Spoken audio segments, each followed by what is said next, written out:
Bengal regiment Bangladesh সেনাবাহিনীর প্রথম regiment. এই রেজিমেন্টের গঠনের পেছনে রয়েছে এক গৌরবময় ইতিহাস। মহান মুক্তিযুদ্ধ শুরু হওয়ার পূর্ব পর্যন্ত এই রেজিমেন্টের ৮টি ব্যাটালিয়ন নিয়ে গঠিত হয়েছিল। মহান মুক্তিযুদ্ধে এই রেজিমেন্টের ১২,৮৩৩ জন সদস্য অংশগ্রহণ করেন এবং ২৩১ জন সদস্য খেতাবপ্রাপ্ত হন।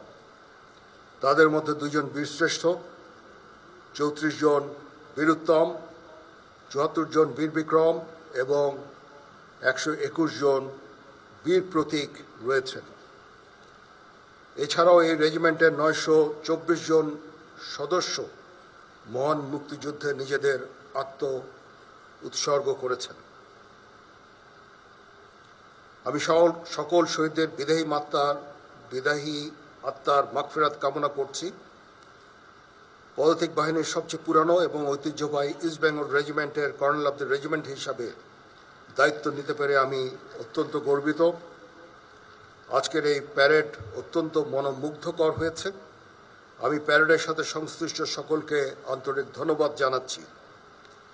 আপনারা সকলে অবগত আছেন, একনিষ্ঠ উদ্যোগের ফলে বিগত কয়েক বছরে ইস্ট বেঙ্গল রেজিমেন্ট তথা বাংলাদেশ সেনাবাহিনীর আধুনিকায়ন ও উন্নয়ন সাধিত হয়েছে। এর মধ্যে নতুন নতুন ইউনিট প্রতিষ্ঠা, আধুনিক অস্ত্র এবং সরঞ্জামাদি সহ বহু উন্নয়ন ও কল্যাণমূলক কার্যক্রম অন্তর্ভুক্ত রয়েছে। আমি কর্নেল অব দ্য রেজিমেন্ট হিসাবে ইস্ট বেঙ্গল রেজিমেন্টের আভিযানিক সক্ষমতা ও যুদ্ধ উপযুক্ততা বৃদ্ধির চলমান প্রক্রিয়াকে আরও বেগবান করব ইনশাআল্লাহ। যুদ্ধোপযোগী এবং আধুনিক প্রযুক্তির যে কোনো প্রয়োজনীয় যুদ্ধাস্ত্র সরঞ্জাম যোগান দেওয়ার ব্যাপারে আমি সর্বদা সচেষ্ট থাকব। ইতিমধ্যে আমরা ইন্ডিজিনিয়াস ডিফেন্স ইন্ডাস্ট্রি তৈরির কার্যক্রম শুরু করেছি, যা আমাদের সক্ষমতাকে অনেকাংশে বৃদ্ধি করবে। কর্নেল অব দ্য রেজিমেন্ট হিসাবে ইস্ট বেঙ্গল রেজিমেন্টের প্রতিটি সদস্যকে পেশাদার ও সুপ্রশিক্ষিত হিসাবে গড়ে তুলতে আমি বদ্ধপরিকর। পেশাগত দক্ষতার পাশাপাশি একটি সুন্দর জীবনমান আমাদের সকলের কাম্য। আমি যে কোনো কল্যাণমুখী কার্যক্রম বাস্তবায়নের জন্য সর্বদা সচেষ্ট থাকব।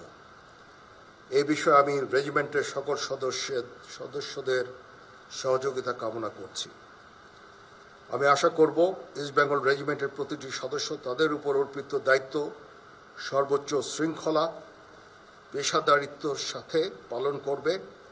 এই রেজিমেন্টের প্রতিটি সদস্য দেশের যে কোনো প্রয়োজনে স্বতঃস্ফূর্তভাবে দায়িত্ব পালন করবে, প্রয়োজনে নিজের জীবন বিসর্জন দিতে সর্বদা প্রস্তুত থাকবে। পরিশেষে একটি সুন্দর অভিষেক অনুষ্ঠান আয়োজনের জন্য আমি পাপা টাইগার এবং সংশ্লিষ্ট সকলকে আন্তরিক ধন্যবাদ জানাচ্ছি।